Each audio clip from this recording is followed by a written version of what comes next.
Morning everyone, welcome to my YouTube channel I S point. Hope you are very well. So जैसे कि आप सभी लोग जानते हैं, लास्ट की वीडियोस में हमने जाना था पार्ट नंबर 1 के बारे में, चैप्टर नंबर 8 के। और आज की वीडियो में हम लोग बात करने वाले हैं पार्ट नंबर 2 के बारे में, जो काफ़ी इंपॉर्टेंट रहने वाला है। मैंने आपको बोला था कि आप बहुकोशिकीय के बारे में पढ़ के आना। होप आपने रीड भी कर लिया होगा फर्स्ट टाइम। सो इसके बारे में जानने की कोशिश करते हैं। आपको पता है कि मानव शरीर में बहुत सारी कोशिकाओं से मिलकर बना होता है।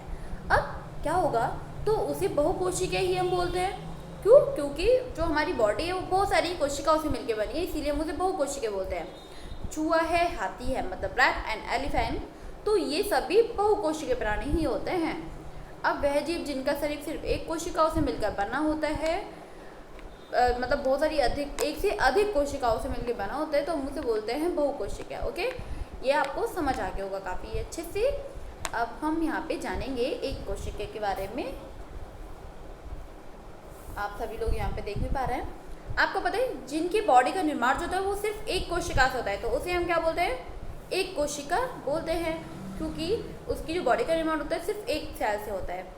अब एक सेल से बनने वाले जीव जो होते हैं वो एक कोशिकीय होते हैं, जैसे अमीबा, पैरामीशियम। अमीबा के जो भी, अमीबा को आपने देखा होगा, अमीबा में मतलब अनियमित सेल्स होते हैं। आपको पता है कि जंतु शैल का जो एक तरीके से निश्चित रूप, एक आकार होता है, जिसे हम कोशिका झिल्ली बोलते हैं। ये यहाँ पे काफ़ी इम्पोर्टेंट है, इसको समझ लेना, इससे रिलेट काफ़ी क्वेश्चन पुटअप होता है। आपको पता है कि अभी मैंने आपको बताया जंतु शैल जो होते हैं उनका एक निश्चित रूप से एक आकार होता है, जिसे हम क्या बोलते हैं? कोशिका झिल्ली बोलते हैं। अब कोशिका झिल्ली ही क्या होती है? कोशिका झिल्ली मतलब कोशिका के आकार को निर्धारित करेगी, और अमीबा में कोई भी आकार नियमित नहीं होता है। अमीबा में कोई भी आकार नियमित होता नहीं है। आप यहाँ पिक्चर में देख पा रहे हैं, क्या कोई आकार इसमें नियमित है? ठीक है, आप इसको यहाँ पे देख पा रहे हैं, कोई भी आकार नियमित है इसमें नहीं है। ये आपको यहाँ पे काफ़ी अच्छे से समझ लेना है। और जो पैरामीशियम होता है, पैरामीशियम में भी कोई भी ऐसा आकार नहीं होता है। अब जो भी एक कोशिकीय जीव हैं, जो भी मतलब अमीबा है, अमीबा का जो भोजन है, अमीबा भोजन को अंतःग्रहण करके पचाता है और श्वसन उत्सर्जन में सभी प्रकार के कामों में क्या करता है? संपादित करता है। ये यहाँ पे आपको समझ लेना है। कोशिका की आकृति क्या होती है आपको पता है? हम जानने की कोशिश करेंगे अब इसके बारे में।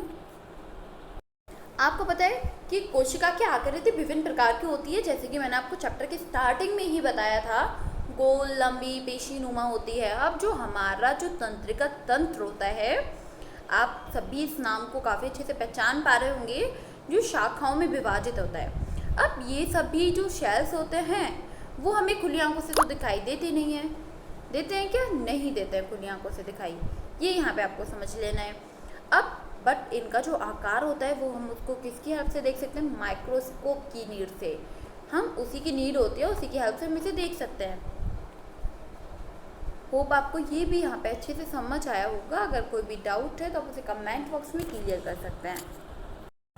पादाब, आखिर ये वर्ड क्या होता है? आइए इसके बारे में जानने की कोशिश करते हैं। आपको पता है अमीबा एक शेल से बना होता है, जैसे कि अभी मैंने आपको बताया। अब वो एक जीव होता है और वो जो अपनी आकृति है वो उसको चेंज करता रहता है। मतलब उसकी आकृति क्या एक तरीके से रहती है? नहीं रहती। वो क्या अपनी आकृति को चेंज करता रहता है। अब उसकी आकृति एक तरीके से निश्चित नहीं होती है। पादाब की हेल्प से वो क्या होगा? आगे बढ़ता है और अपने शिकार को पकड़ता है। ठीक है, होप आपको समझ आया होगा। आपको ये भी जान लेना है कि हमारी बॉडी में WBC और RBC प्रेजेंट होती है। अब कोशिका का जो जीवन है, जो भी मतलब आप इसमें जानेंगे कि उनका निश्चित दिन क्या होता है, क्या उनकी टाइम होता है, तो उसके बारे में हम अभी जानने की कोशिश करेंगे।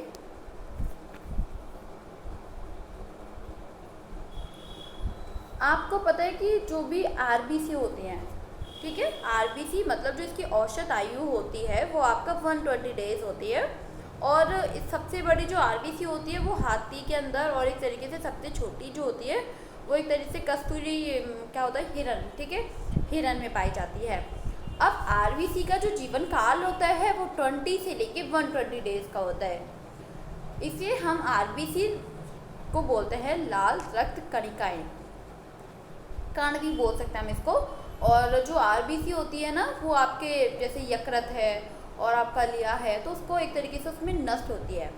अब जो आपका प्लेहिरा होता है ना, तो उसमें आरबीसी को एक तरीके से उसका कब्रिस्तान भी कहा जाता है।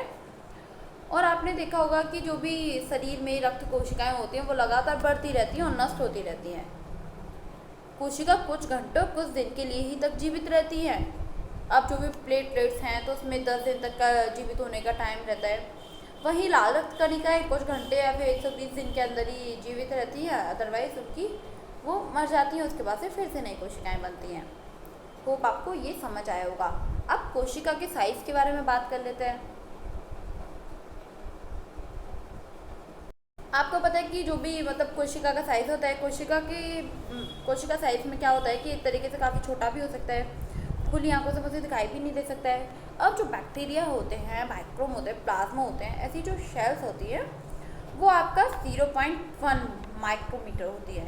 अब सबसे छोटी जो शेल होती है वो आपकी सबसे बड़ी छोटी सेल कौन सी होती है? हाँ, जो सबसे छोटी सेल होती है वो कितनी की होती है? 0.1। ठीक है, यहाँ पे आपको समझ लेना है। आपको यहाँ पे ये भी जान लेना है कि जो सबसे बड़ा शेल होता है वो होता है शुतुरमुर्ग का अंडा। क्या होता है? शुतुरमुर्ग का अंडा होता है सबसे बड़ा शेल। अब आपको पता है कितना होता होगा? हाँ, 170 mm होता है, 170 मिलीमीटर के बराबर ये होता है। ये यहाँ पे आपको समझ लेना है। अब माइक्रोमीटर 1 लाख मतलब 10 लाख से लेके आपका 70,000 माइक्रोमीटर के समान ही होता है। ये यहाँ पे आपको काफ़ी अच्छे से समझ लेना है। आपको कुछ बातें सुन के ऐसा लग रहा होगा कि पता नहीं मैम क्या बता रही हैं, लेकिन ये काफ़ी इंपॉर्टेंट बातें हैं। यहाँ पे काफ़ी इंपॉर्टेंट टॉपिक मैं आपको बता रही हूँ, आपको अच्छे से लर्न रखना है ये। और वीडियो में एक बार नहीं समझ आता तो सेकंड टाइम देख सकते हैं। कोशिका संरचना एवं उसके प्रकार क्या होते हैं, आइए उसके बारे में हम लोग जानने की कोशिश करते हैं।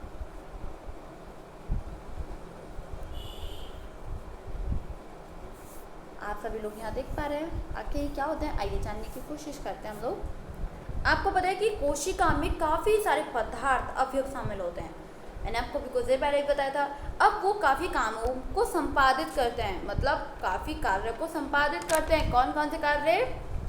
आपको पता है कि कोशिका कौन से 2 काम कर सकती है? कोशिका कौन से 2 कामों को कर सकती है? एक तो हमारी बॉडी में जो भी भाग हैं, जैसे पाचन की क्रिया होता है और आपका सांघीकरण होता है, अवशोषण होता है, तो ये काम कौन करता है? आपको पता है कौन करता है काम? आप यहाँ देख रहे हैं इसमें, जैसे पाचन की प्रक्रिया वगैरह, अवशोषण, इसी प्रकार के पादप विशेष के विशिष्ट कार्य होते हैं। अब आपको पता है पादप कोशिका में जड़ होती हैं, जैसे पत्तियाँ, शाखाएं होती हैं। अब वो भी एक तरीके से विशिष्ट अंग ही होते हैं, पादप का संपादन करती हैं। कोशिका की जो भी स्टार्टिंग में आपने देखा होगा उसके 2-3 पार्ट होते हैं। 3 पार्ट मतलब कोशिका के 3 पार्ट कैसे होते हैं? 3 पार्ट होता है। जैसे ये आपका कोशिका हुई गोल, ठीक है। अब इसके 3 पार्ट हुए। 3 पार्ट कौन कौन से होते हैं? कोशिका झिल्ली होता है एक, तो आपका एक होता है आपका द्रव होता है, और सेकंड आपका थर्ड आपका होता है केंद्र, ठीक है। ये यहाँ पे आपको समझ लेना है। अब ये सभी कामों का समन्वय करते हैं। होप आपको काफ़ी अच्छे से समझ आया होगा। वर्ड आता है यहाँ पे ऊतक। आखिर ऊतक क्या होता है? ऊतक सुना तो था, मैम ने बताया भी था ऊतक क्या होता है। ऊतक का कौन निर्माण करता है? कोशिका करती है। और ऊतक मिलके, बहुत सारे ऊतक मिलके क्या बनाते हैं? हमारी बॉडी का स्ट्रक्चर तैयार करने में कोशिका की हेल्प करते हैं, अंगों को तैयार करते हैं, बॉडी पार्ट्स को तैयार करते हैं, जैसे नाक, कान, हाथ। अब ऊतक क्या होता है? ऊतक कोई भी अंग बहुत सारी कोशिकाओं के साथ मिलके बनाते हैं, ठीक है। और जो बहुत सारे सेल्स होते हैं ना, वो भी मिलके ऊतक का निर्माण करते हैं।